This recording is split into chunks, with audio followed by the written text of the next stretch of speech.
Thank you. I'm so excited to be here. I'm going to start off. I know of this concept of vulnerable leadership, and so I'm going to start off and be super vulnerable. And I'm going to tell you about a moment that happened in my closet this morning.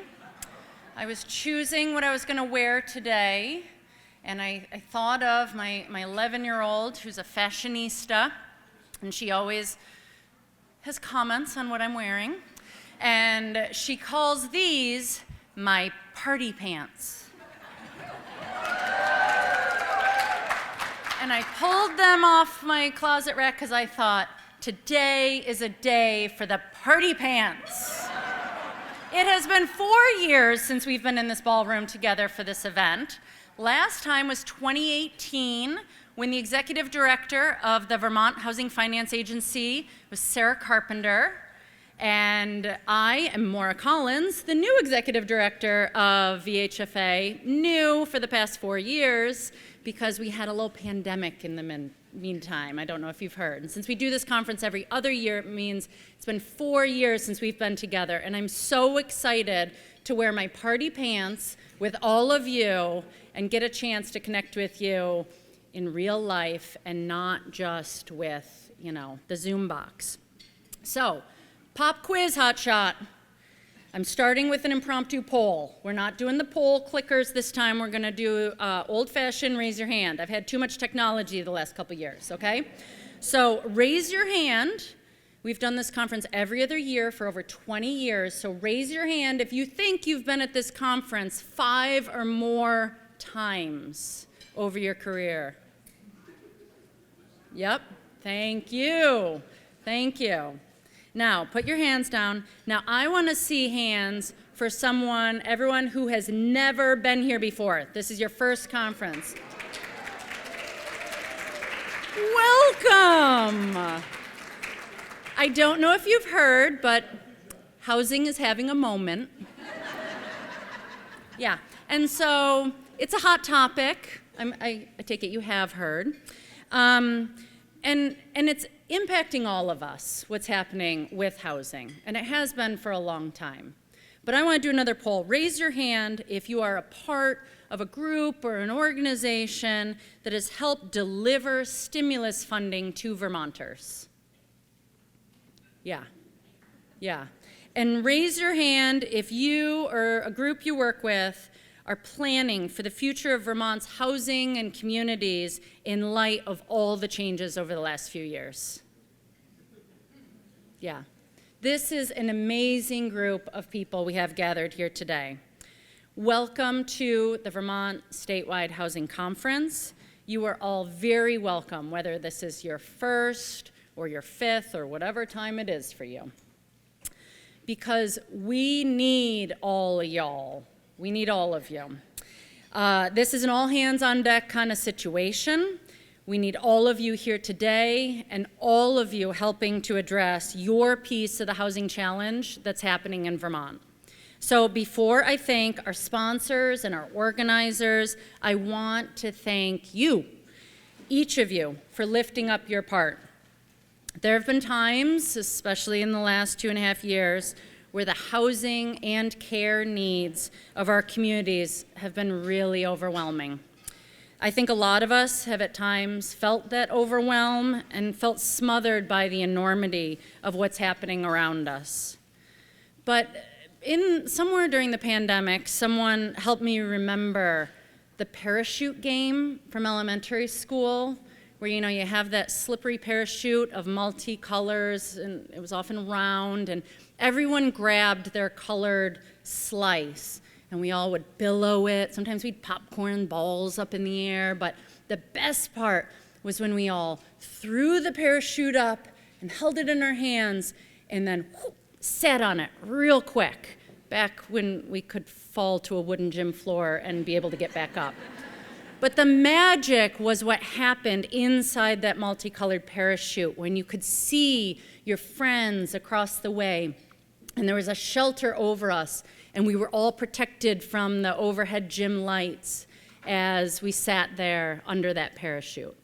And that is what I kept thinking about during the pandemic, that it wasn't my job to do everything. I just had to hold on to my colored little triangle and do my part and sit my little butt down in that seat and make sure to hold up, because by doing my part, I kept the roof up over all of us. And it was all of us together. We have a sold-out crowd today, and I do think the weather may have kept a few people away, but we had over 450 people registered for today, and it was together that we all had our little part of that parachute and did it. So thank you for what you have done and been through over the last several years. Thank you.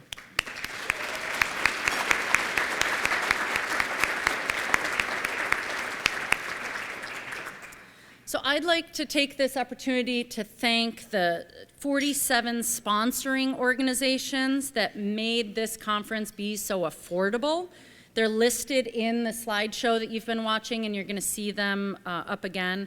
I really want to thank our premier sponsors of the conference, both Raymond James and the Vermont State Housing Authority. Thank those organizations, because a conference of this size and caliber can't happen without their support.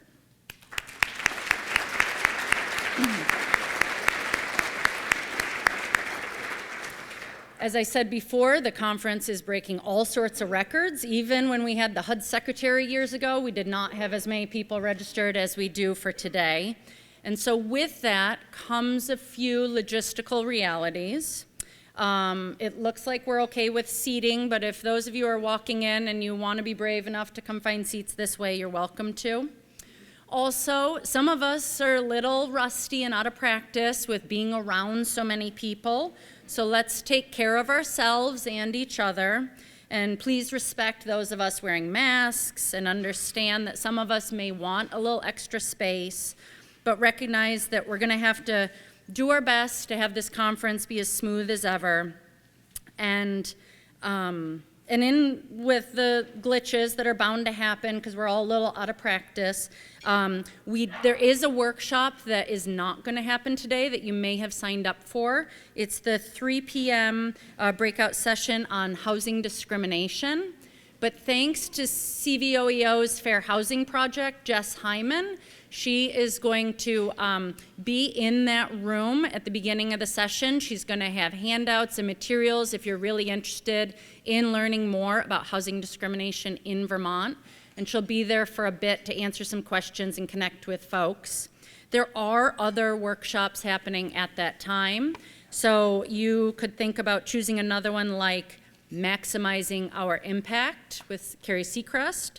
There's the Coordination of Housing and Services Roundtable, Preparing Vermont Communities for a More Inclusive Future, or Washington Insights on Development Costs and Federal Policy. So there's lots of other choices for you. Sorry about that, that change in schedule.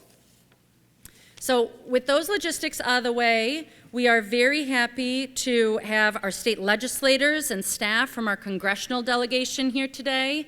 I'll start at the federal level. At lunch, we're going to hear from a video from retiring Senator Patrick Leahy, and you'll be invited to share messages of support with him, which the conference organizers are going to share after today's event. We do have staff registered to be here, and I've seen some of them from our congressional delegation. I saw, Tom Berry is here from Senator Leahy's office. Erhard Manka is here from Senator Sanders' office. Senator-elect Welch has staff here today. And our current delegation has to be in DC fighting for what's a very important lame duck session right now. And I know we invited Congresswoman-elect Becca Balint to be here today. And she is at new member orientation in DC, so that does feel, these excuses do feel kind of, warranted. So a little closer to home, could I have all of our elected legislators, senators, representatives, please stand up so that we know where you are and who you are?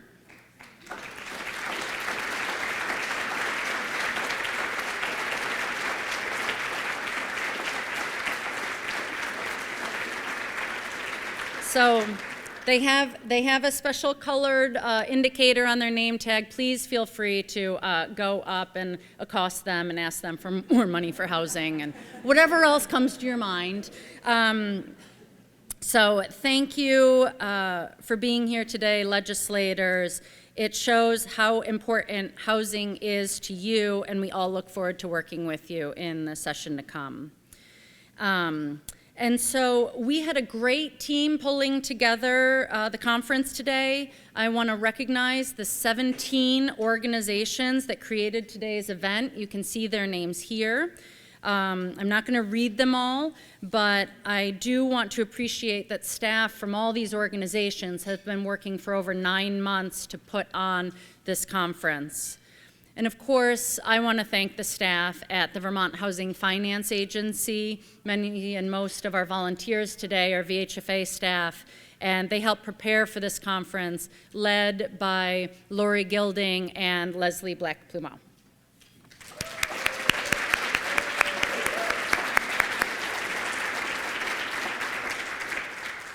So I've already mentioned our record turnout and what an impressive group it is. And I just want to make sure we know what we've accomplished since we've last been in this ballroom together. It's been tremendous, and yet we know that it's not just about the numbers and what's happened, but it's that magic happened because of the connections that we have and that we're forming. And so you'll notice a change in the agenda today, change from years past, if you are a repeat customer, is that we've doubled the amount of networking time. There's going to be lots of time in between sessions to get together and connect and go through, work together. And in that spirit, I think I'm going to invite up Carrie Seacrest next to talk a bit about the theme of the conference and what we can expect in those in-between sessions. Thank you.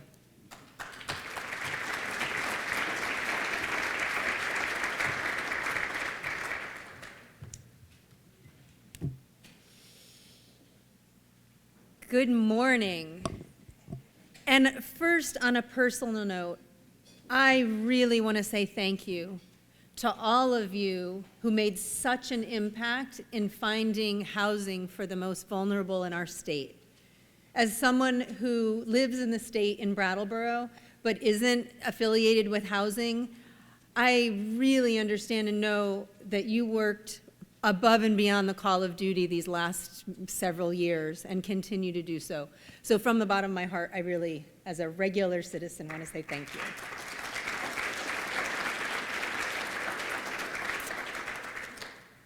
So today's theme is inspiration to action. And at today's conference, we really hope that you'll have sparks of inspiration and new energy, because it can get draining out there on our Zoom boxes. And so here we are with this collective of energy and people. We hope you'll learn new information to inform your thinking on the topic. We hope that you'll meet a few new people.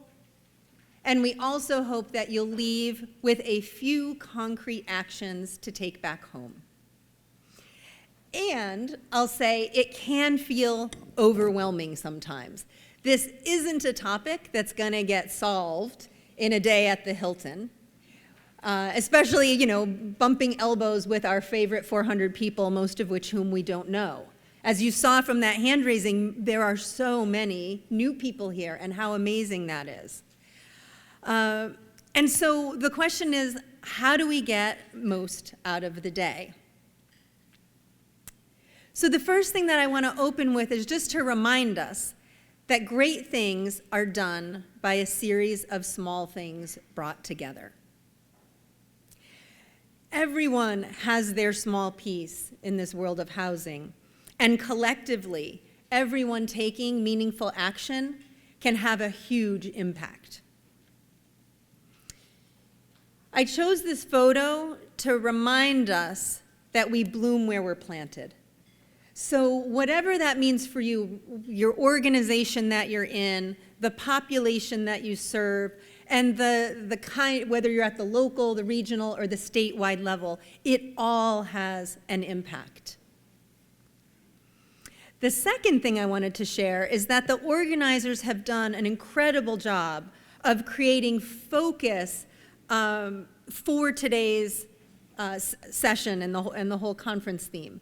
So there's 4 questions, and you'll see them on your table tents. They're in all of the rooms. They're also in all of the common areas. And the idea is that throughout the day, with these handy-dandy, beautiful journals, that you reflect on those questions and kind of walk away with some inspiration, and we'll be going through that. So the first question is, what is inspiring to you today? Are there aha moments, new ways of approaching your work? Is there a person, an organization, something that you want to know more about? What's the inspiring piece? The second question is, what do you want to explore further? Are there strategies, ideas, funding sources, partnerships, like getting all those synapses working together? What's got you there that you creating some new ways of thinking about things? The third question is about, who do you want or need to connect with?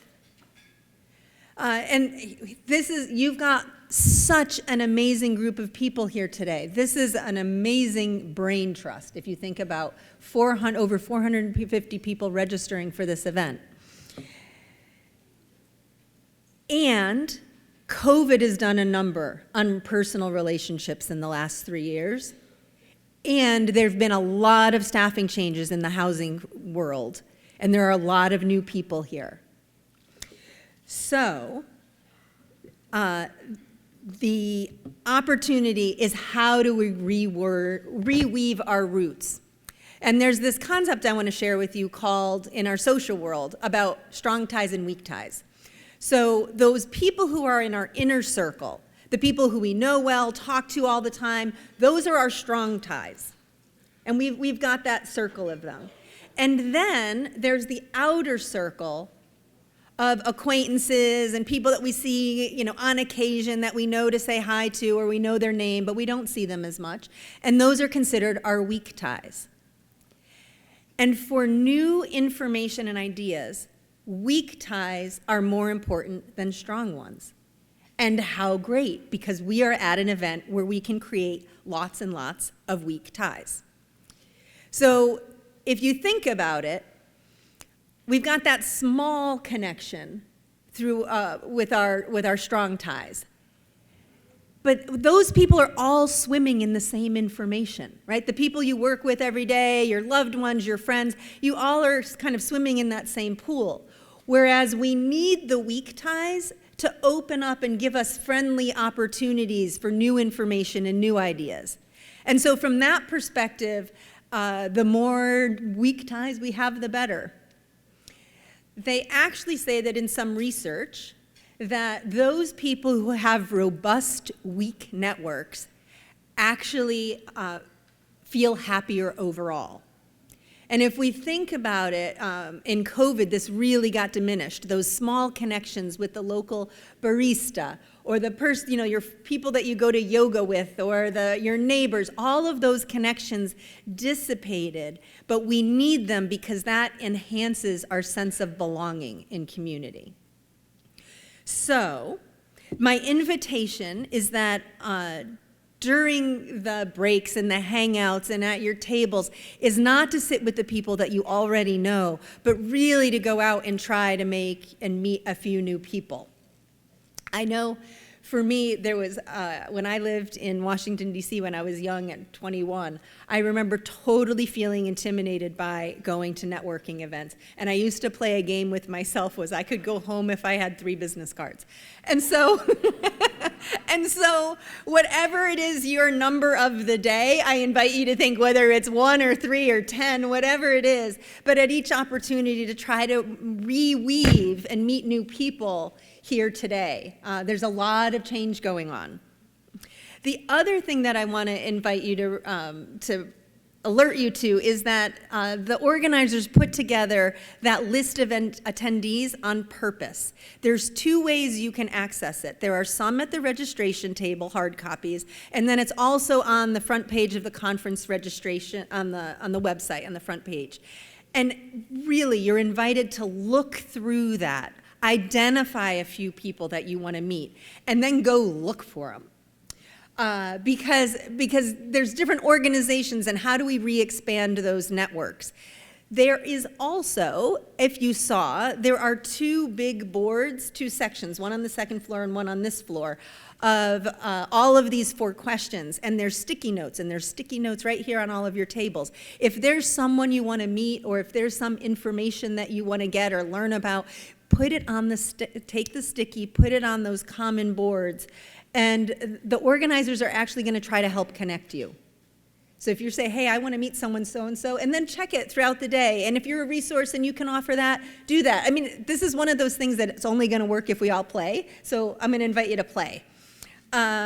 So that brings us to that question again. Who do you need and want to connect with today? So that you walk out not with, I sat next to 400 people, but that I met 5 people, and here they are. And now I can reach out to them after today's conference. So the last question, of course, is what can you do to help solve the housing crisis? And the idea is to think about one takeaway. And it could be something that you're already doing and you want to recommit, because sometimes we're like, yeah, I do this every day. But with that new energy or new thought on it, how you want to move something forward. And it can be, again, in your work, your personal, or your community life. So if you come out of today saying, I realize I got to go for a walk every day or I'm going to lose it, please do that, because we need you not to burn out in this really hard field. So I am always, like, if what you walk out of like, wow, what a great day to be away, and I realize I need more time away and I need to take some breaths, that is a completely valid, honorable, and I welcome it and invite it kind of goal. So for our last few minutes, we've got about 5 minutes left, and the game we're going to play is called Meet a Neighbor. So what I'm going to invite you to do, if you'd like to stand up in case you already know everybody at your table. But just introduce yourself, your name, your org, in what way do you support alleviating the housing crisis in Vermont, and why did you say yes today? So stand on up, make eye contact with someone, meet someone.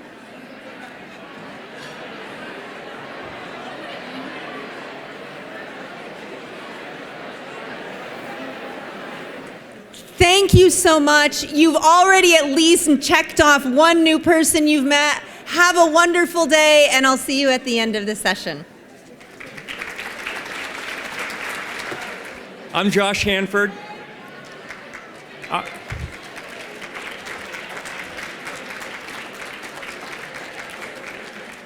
I'm the Commissioner of Vermont Department of Housing and Community Development. It's such an honor to be here with you today. You know, after a few years off of this conference, it's incredible to be in a packed room with everyone in person. That just warms my heart, so thanks for coming. You know, as many of you know, zoning has been a bit of a sleepy policy backwater in Vermont for many years now. This surprises me that the rules that shape our communities and Vermont's quality of life were so easily ignored for so long. As we work together to build the housing we need, zoning modernization is a hot topic among state policymakers and local leaders alike. In a recent Vermont Digger story, community life and our connections to each other, about community life and connections to each other, my friend Ben Doyle, who is the president of Preservation Trust of Vermont, said, even just basic zoning, minimum lot size, things like that, maybe aren't designed to be exclusionary, but on a functional level, kind of prevent people from a variety of incomes from getting to know one another. And I'm certainly not a zoning expert, don't pretend to be, but I think he's right. The outdated zoning can create barriers, but good zoning can lead to better neighborhoods and stronger and more inclusive communities. Given Vermont's recent focus on the obstacles and opportunities of zoning, we're lucky to have Sara Bronin here with us today to share her work on the connections between housing, zoning, and how zoning data can better inform policy and advocacy. Sara Bronin is a Mexican-American architect, attorney, professor, and policymaker who works at the junction of property, land use, historic preservation, and energy. Her work asks the question, how can law and policy foster more equitable, sustainable, well-designed, and connected places?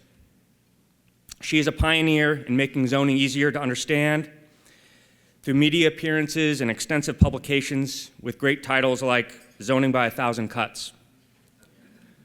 Vermont has so much to learn from her innovative research, real-world work, including Desegregate Connecticut, an effort to expand housing opportunity in Connecticut by mapping zoning restrictions, promoting transit-oriented communities, advocating for sensible lot sizes for homes, and reducing bureaucracy, which successfully advanced the first major statewide zoning reform in several decades.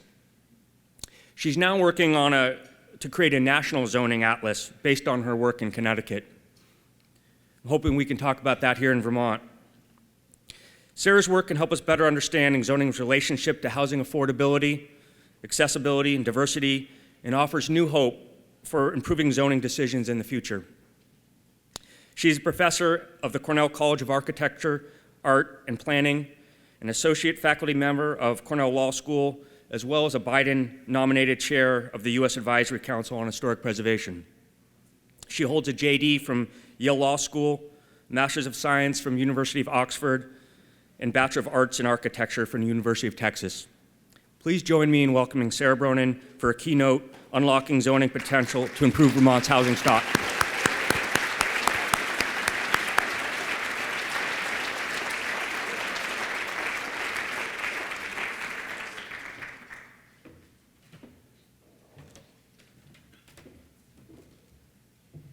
Good morning, everyone. How is everybody today? Good. You guys are chatty. That's great.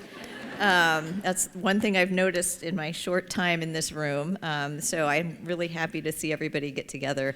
Thank you to Maura and Leslie and VHFA for having me here today, and to Commissioner Hanford for that very kind introduction.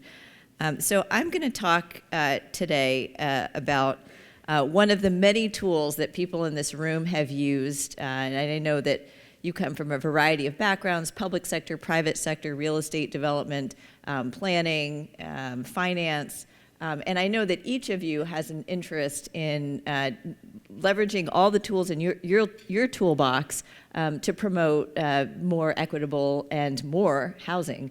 So today I'm really honing in on this one small piece of the puzzle, which is zoning.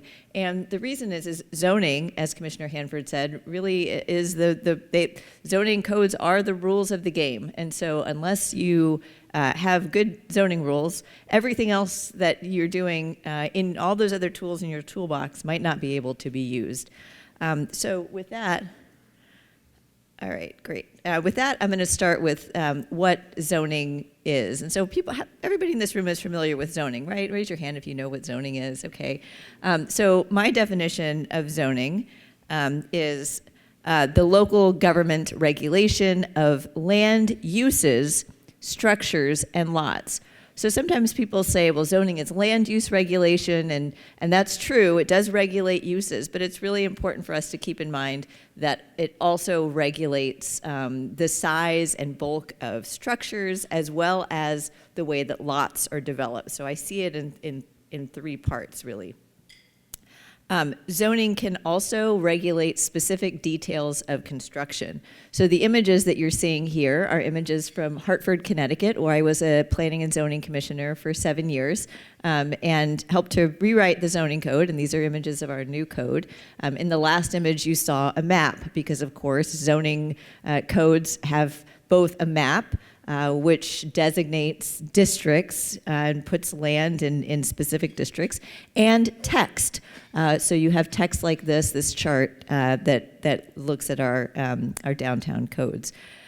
So where does zoning come from? It comes from state zoning enabling acts. Let me see if I can advance this slide.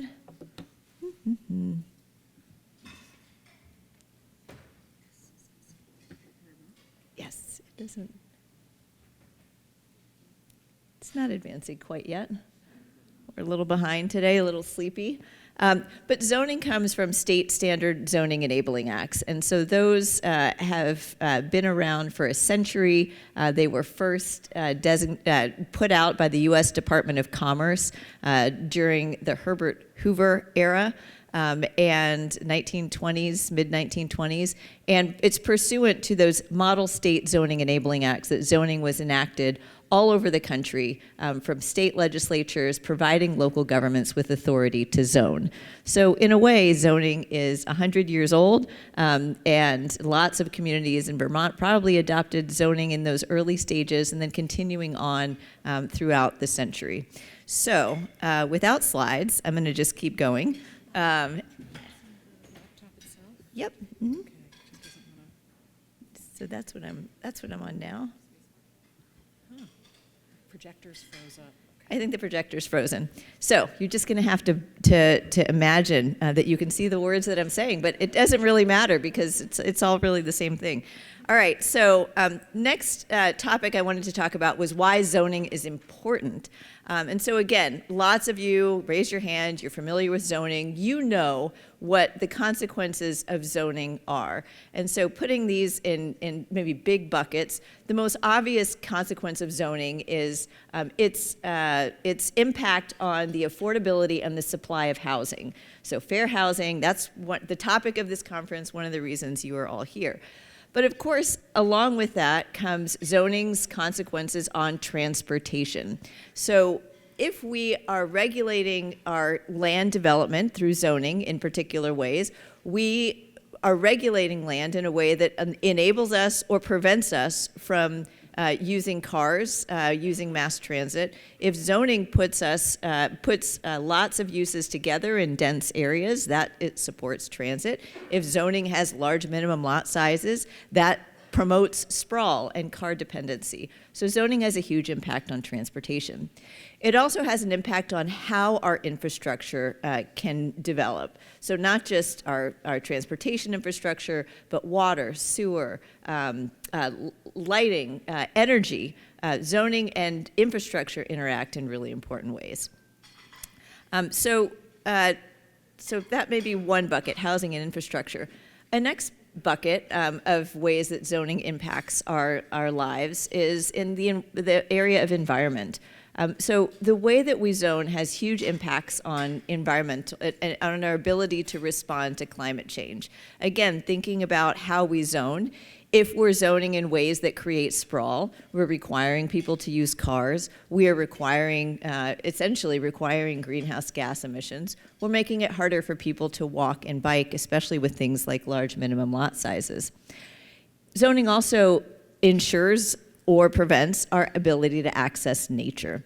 So if we have zoning that has things like an urban growth boundary where we develop within the boundary and we have access to nature around us, that is a way that we can, that is, again, has consequences.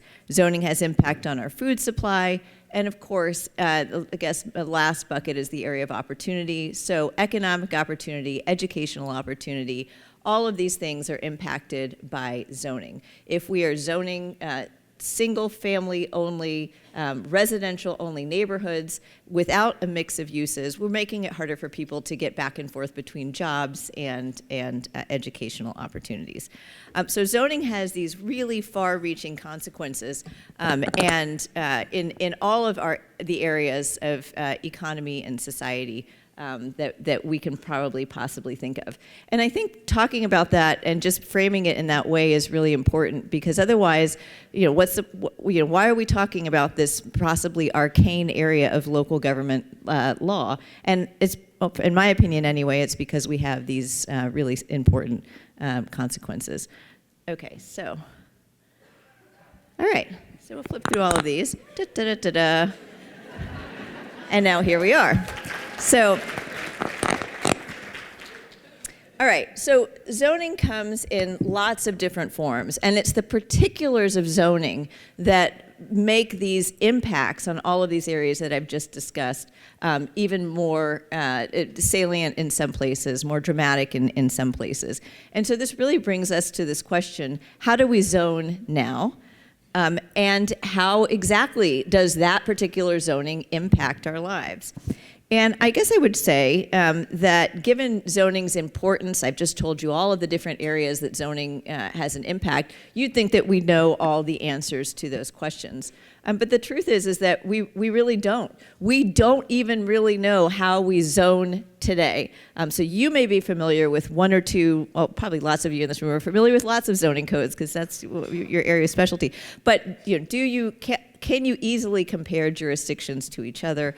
Do you know precisely the amount of land that's subject to different zoning rules? And the answer is probably not, because we don't have good tools to do that. Now, the reason this question about zoning has become really important to me over the last few years, of course, I research in this area. I have for the last couple decades, I guess. But the real reason that it became important was through this advocacy effort that I helped to found 2 years ago in Connecticut called Desegregate Connecticut. So I'm going to talk a little bit about that effort and why these questions became particularly important. So Desegregate Connecticut is an advocacy effort based in obviously Connecticut that really was pushing for statewide reforms and convened in the wake of George Floyd's murder to investigate and interrogate how Connecticut's land use laws impact social equity. We expanded our thinking beyond equity and inclusion to include thinking and convening conversations about zoning's impact on prosperity and as well as the environment. So some of these themes that we just discussed in general. Our team, primarily young people, and I'm happy to talk about that in the Q&A, really powered this effort that since June 2020, there's been dozens more students and young people who've joined the movement, in addition to our seasoned folks at 80 nonprofit coalition members that have joined the coalition. And I'm just going to pause on this slide because you can see some of the traditional groups that are involved in planning and architecture, like the AIA, the Connecticut chapter of the American Planning Association, environmental groups like Save the Sound, the Sierra Club, as well as preservation groups. How many preservationists are represented in this room, preservation organizations? All right. Good job. Thank you for being here. I think preservationists are key to the housing conversation, and we had all three of our major preservation statewides involved. But one of the ones that I really wanted to point out, because I see that the Vermont League of Cities and Towns is here today, is that one of our coalition members was the Connecticut Conference of Municipalities, which was all of the municipalities in the state of Connecticut. And in many other states, that organization, or the equivalent, I assume this is the equivalent, has not been involved in local zoning and statewide zoning conversations, in part because I think that they fear, well, what might happen if the state gets more involved in zoning? And that's what Desegregate Connecticut was advocating for. But we were really fortunate that CCM in our state kind of saw that this was, the way that we zone was hurting our ability to grow as a state and our town's abilities to really provide for their individual residents. And so to their credit, they got involved and really helped to shape the legislation in a way that worked for towns. And I think I'm hopeful that with the presence of the Vermont League here, that they can also continue to be involved in that conversation. So as we emerged and convened all of these folks, we really just kept getting the same question, which is, okay, so generally you're talking about zoning. Generally you're talking about that it causes these problems. But what about my town? What is my town doing wrong? How does my town compare to other towns? And what exactly does the state as a whole do when it comes to zoning? And the truth is, we could not answer that question. So that was the question that kept coming up over and over again. And that's when we decided that it was time for us to really start digging into the zoning codes themselves, digging into the data, and trying to answer that question. So as you know, and here's those Hartford images again, zoning codes include both a map and a text. So what we started to do with our team of, actually that started off with a core team of 10 undergraduates from Yale. They started to gather up all the zoning codes in the state. So it turned out, well, I'll tell you how many in a minute.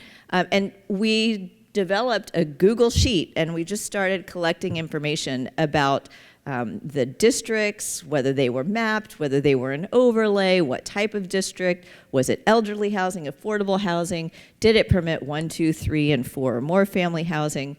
So we developed a methodology for that, our team, and that was an iterative process. We also started collecting maps. So some maps look like this map from Stamford, Connecticut, a larger city, which has a lot of different parts and a lot of different codes. I think Stanford's code was one of the longest at 400 pages. Westport's was as well. And some of the maps look like this in the smaller towns, rural areas, where they were digitized, but they wouldn't give us the files, so we had to digitize them ourselves, or they were hand-drawn. And these, I don't know if you can see, but the one on the right, I mean, you can hardly tell which district is which. This is one of the beach associations that happens to have been given a special authority for zoning from the state legislature. So we were taking these maps and digitizing them, putting them into a coherent statewide GIS file. So this was pretty time consuming, and so we ended up having about 20, 25 different people, including GIS professionals, including staff at UConn's Center for Land Use Education and Research, including students, master's students, law students, putting this all together.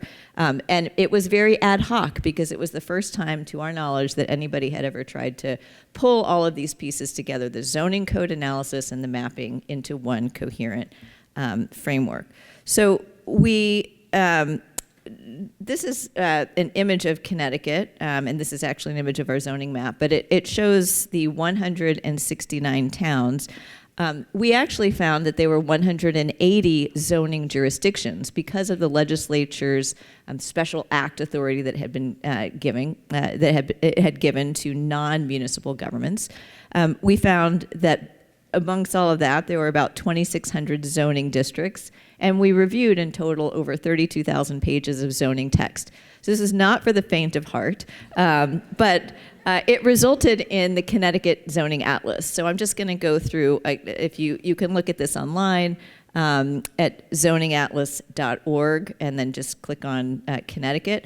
The Zoning Atlas works like this. First, you select what it is you want to see on the map. So here we've selected one family housing.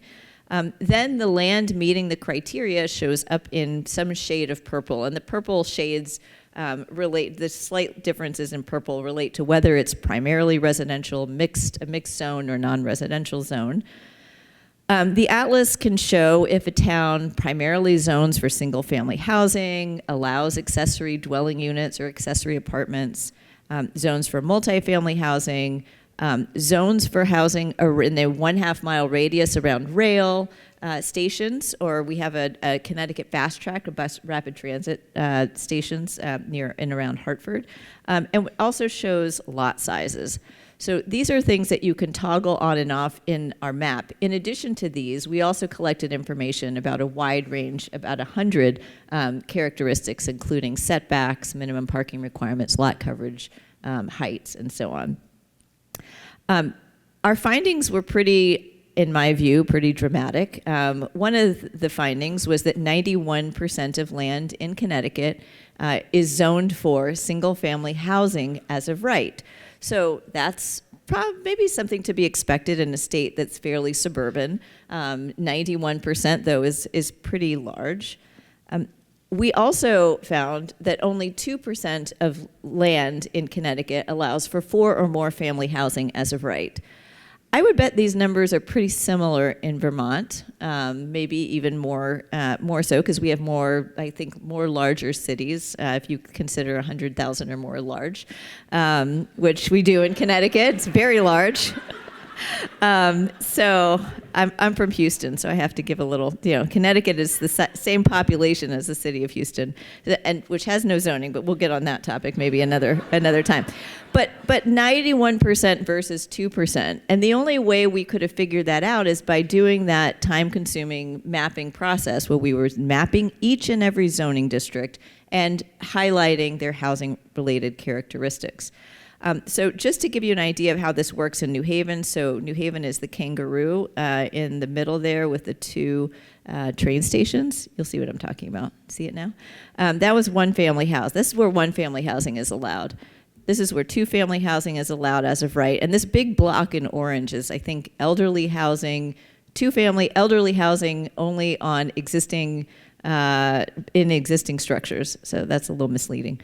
Here's where three-family housing is allowed, and here's where four or more family housing is allowed. Okay, so what does this map tell you? So if you're familiar with New Haven, you know that New Haven is an urban area. It's a poor city compared to its surrounding suburbs. It's also a much less white city compared to its surrounding suburbs. And East Haven shares some of those characteristics, and you see that multifamily zoning there as well. Work that I'm doing right now with Urban Institute confirms what we probably could have figured out without any of this mapping, which is that multifamily zoning is really corresponding with lower income, a higher percentage of minority areas. So, but if you look at this map, and then you wonder, if you've ever wondered, why is New Haven more affordable? Why is New Haven the place where lower income people tend to gather in the region? It's because there's no way for them to find housing in other areas when much of the surrounding area has large minimum lot sizes and is single family only. Those two characteristics probably alone contribute to the cost of housing in the area. So as I said, we logged many different characteristics when it came to housing. So we have accessory apartments, and we have logged lots of different features related to their being permitted.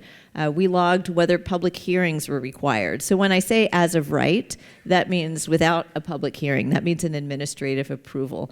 I know that these two issues, accessory housing and public hearings, and minimum lot size are things you've been talking about in Vermont, and that Act 179 from 2020 addressed the accessory apartments and minimum lot size to some extent. So you're probably familiar with what minimum lot size is. We logged those numbers, the specific number of acres required per lot. Density, minimum unit area, so how big apartments have to be. We found that Darien, Connecticut, for example, required apartments to be 2,000 square feet. We also found Darien required 3 parking spaces for a studio apartment. 3, just in case you needed more parking for your 3 cars than your studio apartment square footage. So minimum parking requirements. We also looked specifically at affordable housing provisions within zoning codes, the maximum number of bedrooms that were permitted. So many towns had, you could build apartments, but they can only be 1 bedroom. They could only be 2 bedrooms. Or you could build apartments, but they can only be 6 units total. So there are caps on number of bedrooms and caps on number of units in apartment buildings. So these are the things that we logged across, again, all of these different towns. There's a lot to unpack in all of that. And today I'm just going to focus on 2 areas. And these 2 areas, again, are areas that you've covered, at least in part, through statewide legislation here in Vermont, started to open the door.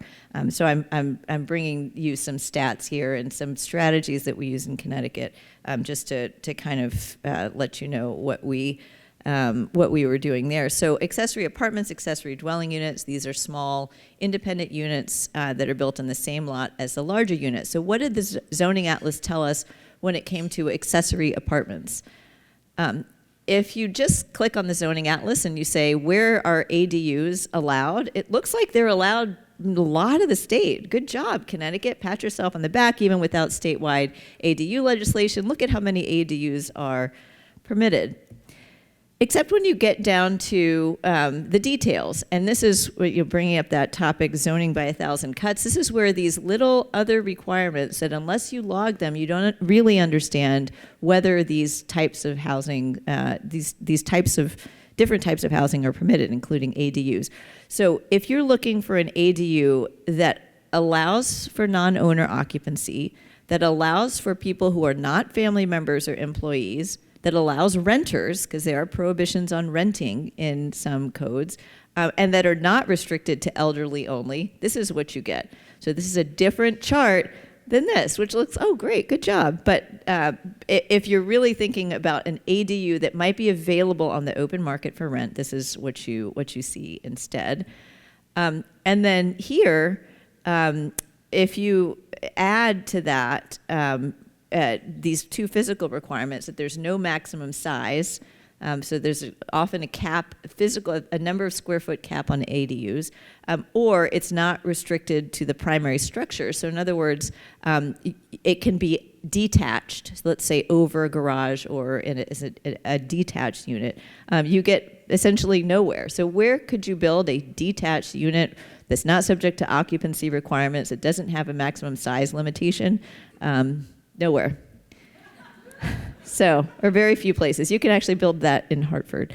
But so we really started to advocate for this, and the law that we passed, the legislature passed last year, addressed this issue in part, and addressed a lot of those little provisions, like the maximum size, number of parking requirements, number of parking spaces required, capping that at 1, and so on. So we produced a couple of videos. I encourage you to go to desegregate.ct.org, which is the site where you can watch these videos, and I think they're pretty cool. But in terms of advocacy, what we tried to do was we paired the data that we had with these more, I guess, video type and social media type advocacy tools. The second topic I wanted to talk about was minimum lot sizes. So again, you're probably well familiar with this. Zoning codes can dictate how big a lot has to be for a unit of housing to be built. The larger the lot, the fewer homes that can be built. What you're seeing here is actually pretty small minimum lot sizes with shared space in the middle. Crazy finding, in my opinion, of the Connecticut Zoning Atlas, again, using that data, 81% of residential land in the state requires essentially a 1 acre minimum. How big is an acre? It's big, right? I'm sure lots of you who live out in rural areas, that acre is not uncommon. But this went for our suburbs too. This went for areas in cities. Look at Stamford. Half of Stamford, Connecticut is over 1 acre or more zoning. If you look at Greenwich, which is the community closest to New York City, it's 4 acre zoning, as are New Canaan and Darien and some of these other towns. Close to New York City. Even more shocking, half of the land requires, and you can see Greenwich is still purple, half of it's purple there, requires 2 acres per single family home. So what does that do to home prices? But more importantly, or just as importantly, what does it do to sprawl and our ability to build compact developments that people actually want to live in? Not everybody wants to live in this kind of housing. So again, here we use the data. We issued a maybe 30, 40 page issue brief specifically on minimum lot sizes. We did reports, videos, we assembled graphics that we hoped would show people lots of different options for how you can get, in the case of the bottom right, 15 units on 1 acre of land as opposed to 1. And so again, feel free to check out this paper. It's on the Social Science Research Network. It's a free download, and it's will be published soon. Okay. There's lots of other information in the zone that the Zoning Atlas can convey. One piece of information, minimum parking requirements, which I'm happy to talk more about in the Q&A. We should just completely abolish parking requirements for lots of different reasons. That's a no-brainer. This whole state should do it. Actually, Connecticut did cap in its legislation minimum parking requirements, although individual towns can opt out of that. But anyway, so that was bad, but at least we started. And lots of towns or cities across the country are eliminating them. But this image shows you that if all of these other zoning provisions remain the same, how much housing could be built within 3 of the 15 walkable cities that we studied. This is Bridgeport, Norwalk, and Waterbury. What we saw in this data, and you don't necessarily know these cities, but you can probably tell that there are these white lines that are corridors, main streets, so the historic main streets of these towns, and a lot of the housing that it could be built. So the darker purple means lost opportunity. The darker the purple, the bigger the lost opportunity. A lot of the housing that would be built if it were not for minimum parking requirements is housing along those historic corridors. So if you think about what minimum parking requirements do to our small towns, they basically prevent those buildings that are already there from being reused, because to change their use, that triggers zoning compliance, it triggers parking requirements, but it also promotes demolition, and it also shrinks the amount of building that can be built, which shrinks the amount of housing that can be built, if we're focused here on housing. But really, parking requirements go for a mix of uses. I encourage you to check out the issue briefs that Desegregate Connecticut wrote, the environmental case for zoning reform, transit-oriented communities, economic case for it, as well as our playbooks that we made for land use board candidates, commissioners, and just general advocates. How do you talk about zoning? What are the things that you ask for? What are the strategies that you can use? Feel free to plagiarize the language and modify it for Connecticut. I'm happy to give anybody those files. Okay, so with that in mind, so that was our Connecticut approach. We really based our advocacy in this data because people were asking us these really good questions about what Connecticut actually was doing and how we were actually zoning. And now people can go to that zoning atlas and they can click on their town and get all the stats for their town that pops up right on the atlas. So I was asked to just say a few things about what Vermont can do.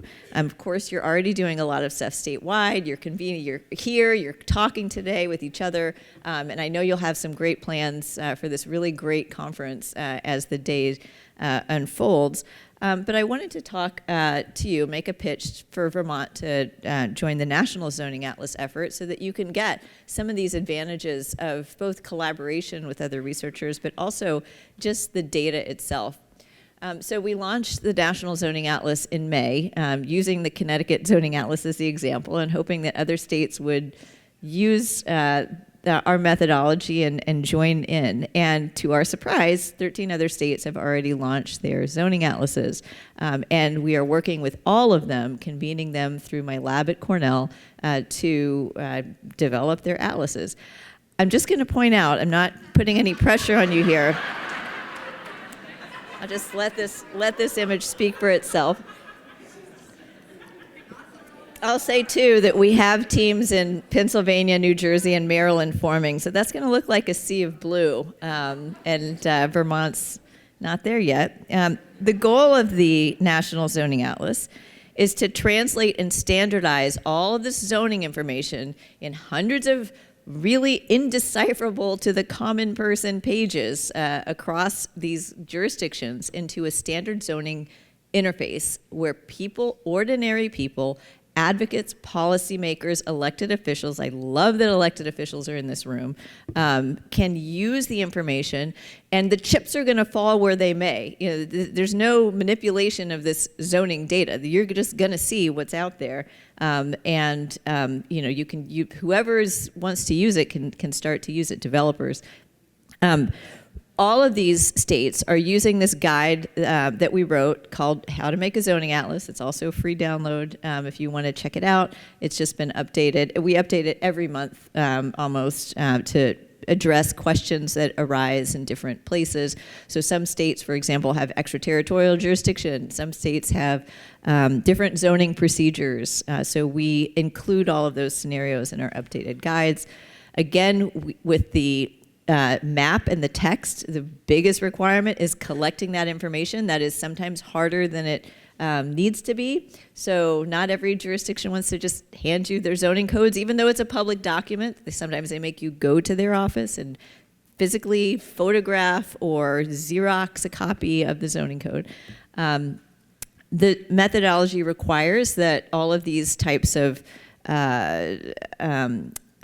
features of a zoning code be logged. So the type of zoning district, you saw some of these in that initial screenshot, different characteristics about accessory dwellings, planned residential developments. So here you see, again, my own definition of zoning is uses, lots, and structures, and so that's how this guide is organized. Under lots, we have lot size, density, setbacks, lot coverage, parking, connectivity requirements. You probably don't have so much of that here, but we have things like housing can only be built if it's near public transit stop or connected to water or sewer. Actually, you do have that here, actually, in your state law, but we have some of that in Connecticut, and some other places do too. And then structures, floor to area ratio, maximum bedroom, maximum unit, and so on. So different states are taking different approaches. My lab is running the New York Zoning Atlas with lots of different project partners. There's one of my students, he was a project manager, doing a presentation. Montana is, so our project partners are universities, a state agency, and nonprofits like the Regional Plan Association. Montana is another example of they've started to, they're almost done collecting their data. And that's being done by entirely by a nonprofit organization called the Frontier Institute, a libertarian-leaning institute. So there's a big tent here in terms of ideologies, why people are collecting this information. Some people might say, well, this is good for deregulation and the market. Other people might have that social justice angle. So going back to all of these motivations, are you motivated by fair housing? Are you motivated by climate? Are you motivated by opportunity? The zoning data can be overlain on other geospatial data that can really tell us not only just those questions about where people live, but also climate threats, sea level rise. Why are we putting apartment buildings in places that are vulnerable for sea level rise, and so on. So will Vermont join the National Zoning Atlas? I hope so. If you do, you have, I think, almost 300 local governments. If you use the Connecticut numbers, that means there's about 4,000 zoning districts and maybe 50,000 pages of zoning text. However, I bet a lot of your communities don't have zoning. So in Connecticut, your work might actually be pretty light, depending on how many of those towns actually have zoning. In Connecticut, we basically have universal zoning because it is so urbanized, and it's sort of sandwiched between New York and Boston, and so I guess, I don't know, really popular there, but I bet you don't have as much work to do here. If you are interested, there's a page on the Zoning Atlas website that's called Want to Make Your Own Atlas. And there you can find information about assembling a team, links to the how-to guide, and kind of our approach as in terms of our collaborative. We do have 4 staff members, existing and incoming, in our National Zoning Atlas, I guess, headquarters in our lab. That common how-to guide, which is 100 pages, so it's extremely detailed how you're supposed to collect that information, and a community of researchers and collaborators. So here are, again, you see universities, nonprofit organizations, metropolitan planning authorities like the Chicago Planning Authority, and the MAPC in Massachusetts, as well as funders from different capacities. So please feel free to be in touch with me. I'm going to open for Q&A. There's my Twitter handle.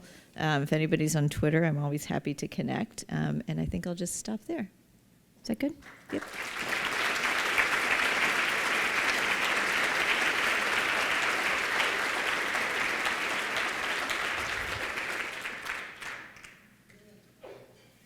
All right. So I think you're supposed to use the microphones. That was the one thing that I was supposed to say. So there's one here, and then there's one here. Oh. Is that on? Okay, here's my question.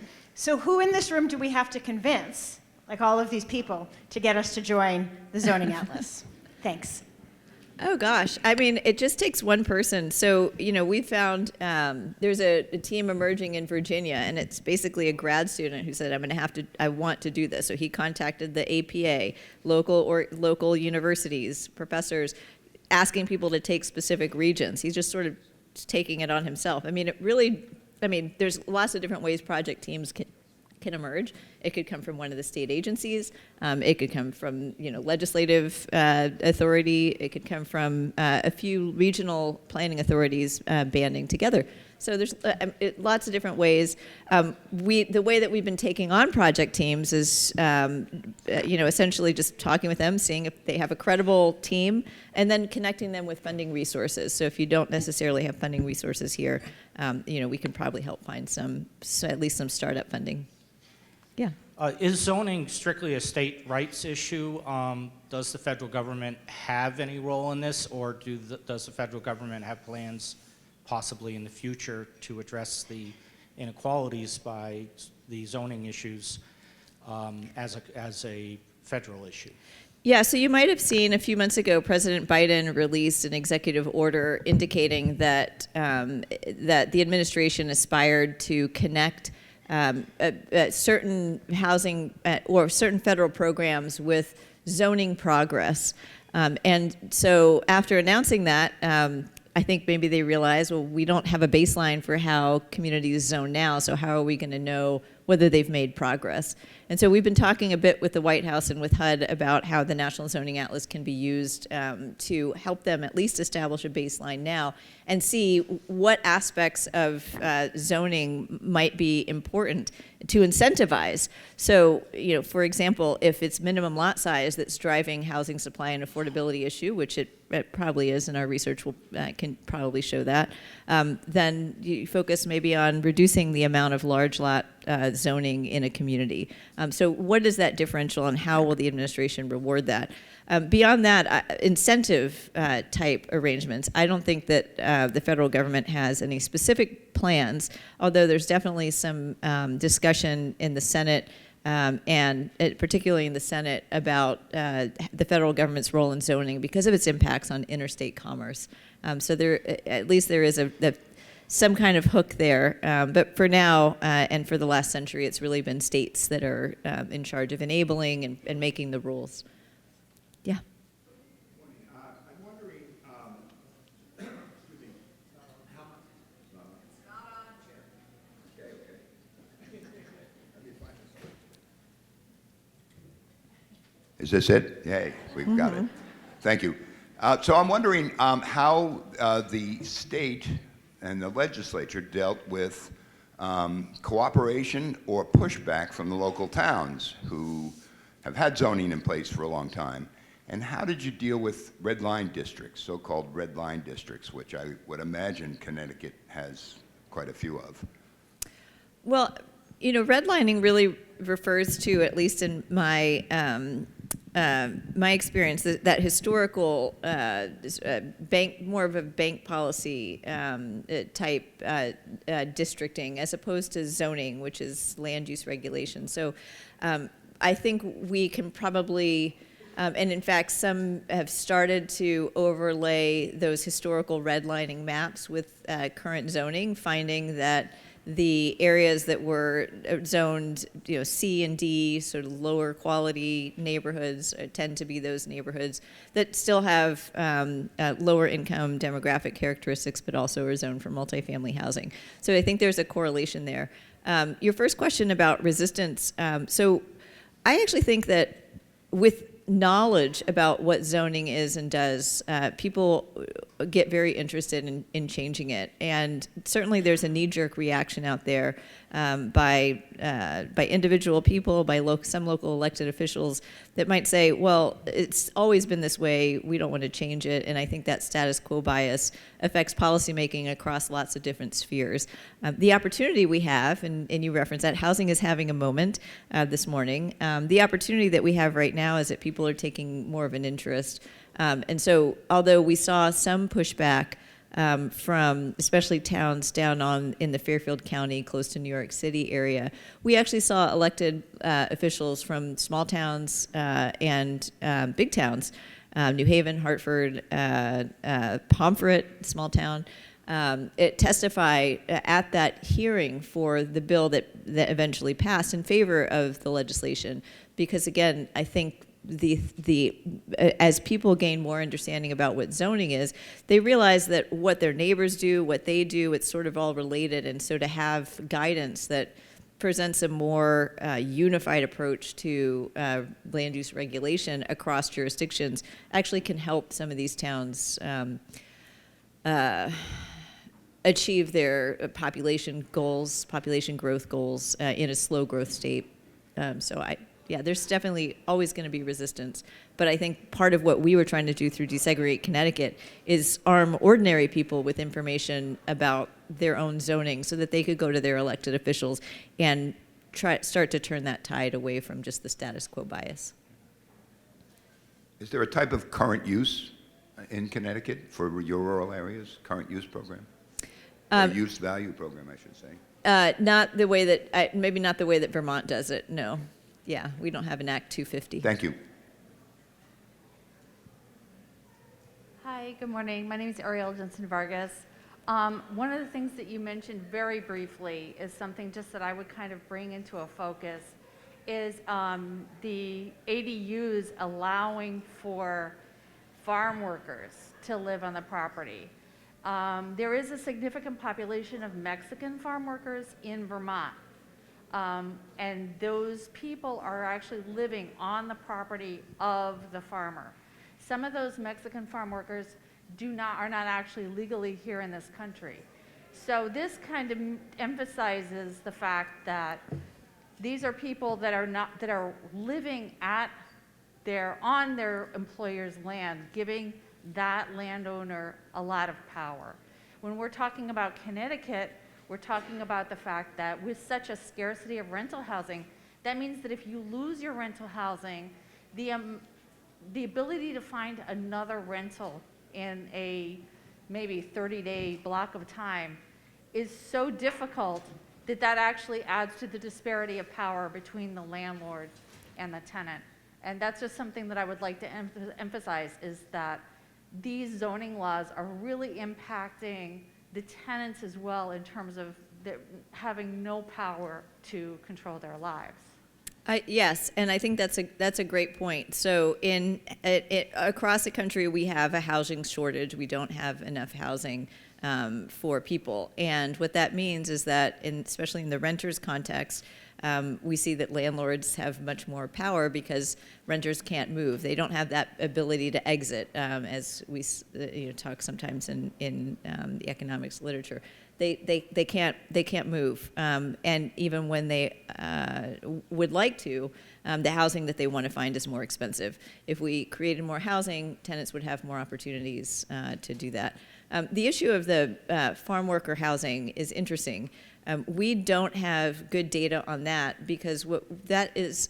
So in one way, you could consider it. Well, maybe this is multifamily housing because you have multi unrelated people living on the same lot, but it's not really. It kind of skew the numbers to count that sort of temporary work-dependent housing as multifamily housing equivalent to, say, an apartment building in Burlington.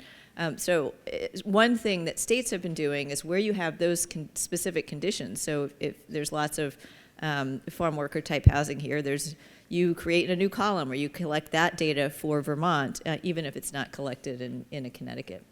So that's definitely an option. Thanks. Hi, thank you very much. One thing that I've been very curious about for a long time, my observations, which I'm sure you've seen plenty of times, the wealthier communities declining to have, to accommodate housing for lower income people. So I've always thought that it might be appropriate for the state to say, every community needs to zone for housing to accommodate their share of the state's entire population. Just to make it fair, just to say across the entire state, okay, every rich town has to be ready to provide housing for a low-income component of the entire state. What do you think of So what you're talking about is fair share legislation.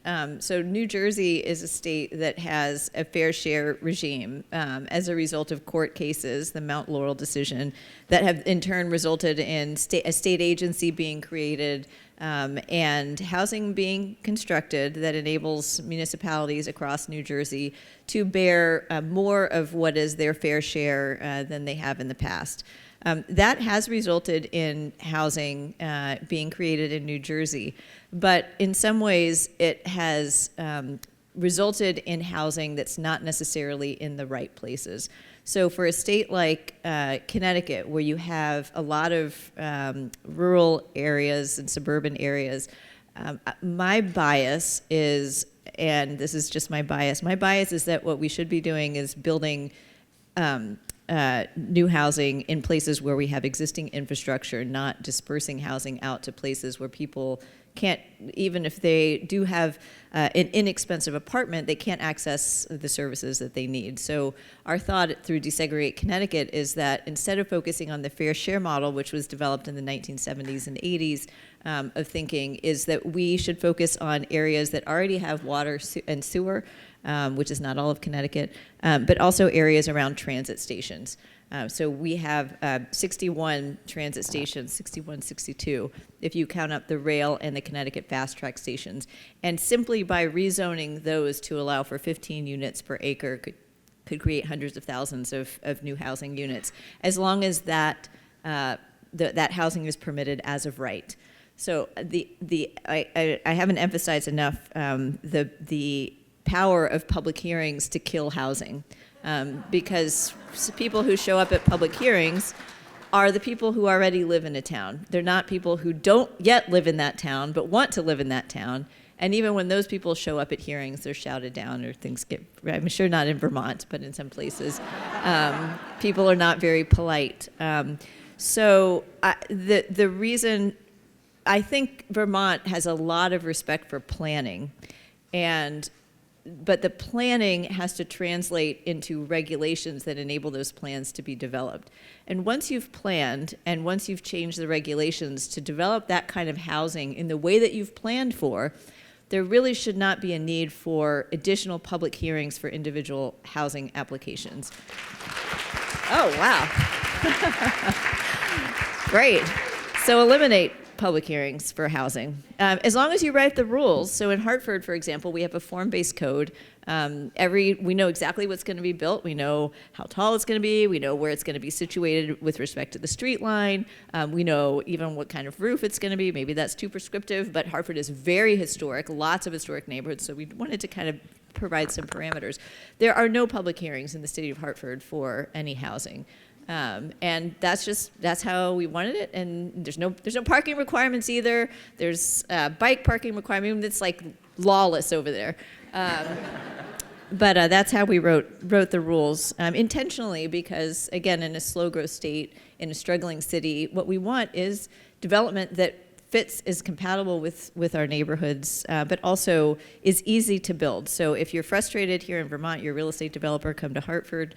I'll put that little plug in here too. My husband would be who's the mayor of Hartford, would be mad at me if I didn't put that plug in.